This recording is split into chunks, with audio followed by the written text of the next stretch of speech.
औरंगजेब बादशाह उसके पास आए तो उन्होंने अपने हाथ को पीछे की तरफ किया और पीछे से उसका लेटर लिया, पीछे से उनके चिट्ठी लिए।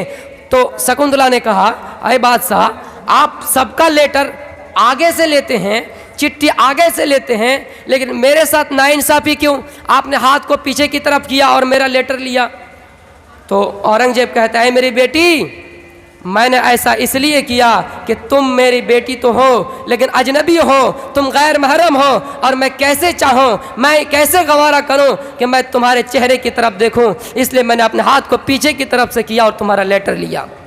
लेटर में देखा कि फला बादशाह उसकी अय्याशी यानी जिस्म लूटने के लिए बात कर रहे हैं। उन्होंने उसको 10 दिन का टाइम दे दिया। अरे मेरी बेटी, तुम्हारा इंसाफ हो या ना हो, लेकिन जो तुम्हारे बाप ने किया उसी के साथ उसी बात पर डटे रहना। जब ये अपने बाप के पास फिर गए और अपने बाप रामलाल को खबर दी कि बादशाह ने कुछ नहीं किया, बाप हैरान हो गए। कहा, अरे मेरी बेटी, मैंने तुझे कहा था कि मत जाओ, कोई इंसाफ करने वाला नहीं है, कोई अच्छा आदमी इस दुनिया में नहीं है। तो बेटी कहती है, अरे मेरे बाप, मुझे उस बादशाह पर भरोसा हो गया। क्यों? इसलिए कि वो मुझे बार बार बेटी कहा है, मुझे 13 बार बेटी कहा है, और जो बाप किसी को बेटी तस्लीम कर ले, वो बाप ये नहीं चाहता कि उसकी बेटी के साथ कोई खिलवाड़ करे। वो बाप नहीं चाहता उसकी बेटी के साथ कोई लुटेरा उसकी इज्जत को लूटे। वो ज़रूर मेरे ऊपर इंसाफ करेगा, वो ज़रूर मेरा इंसाफ करेगा। मेरे प्यारे साथियों, जब 1 महीना का अरसा गुजर गया, जालिम बादशाह के पास ये पलकी सजा कर दुल्हन बनकर जब उनके पास पहुंचती है ये खूबसूरत लड़की, वो बादशाह खुश हो जाते हैं और गरीबों को पैसा देना शुरू कर देता है, खुशी के मारे कि आज हमारे दरबार में खूबसूरत लड़की आई है, हम उसके जिस्म के साथ खेलेंगे, हम उनके जिस्म के साथ खिलवाड़ करेंगे। खुशी में सबको इनाम देते चला जा रहा है। वो बादशाह भी आया और फकीर लिबास में आया, भैंस बदल कर आया, और वो भी उससे इनाम मांगना शुरू किया। जैसे कुछ इनाम लिया, उसने जैसे अपना चेहरा खोला, बादशाह ने, ये कहाँ से आ गया? कौन? बादशाह बड़ा चौंक गया कि आप यहाँ कैसे? कहा, मैं यहाँ इसलिए आया हूँ कि तुम जो इसके साथ सलूक करने जा रहे हो, इनके साथ इज्जत से खिलवाड़ करने जा रहे हो, करो अभी। वो बेचारा थर थर कांपने लगे। तो उस बादशाह ने क्या किया, कैसे सजा दिया है?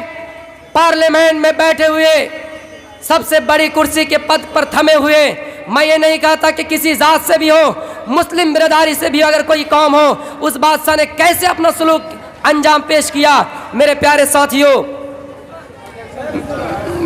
साथियों, उस बादशाह ने कहा कि हाथी मंगवाने के बाद उस जालिम बादशाह, अय्याश बादशाह को उसके पैर में बांध दिए और घोड़े दौड़ाना शुरू किए, और घोड़े और हाथी दौड़ाते दौड़ाते उन अय्याश बादशाह की, उन जालिम बादशाह के जान ले ली। मेरे प्यारे साथियों, ऐसा सलूक उनके साथ किया।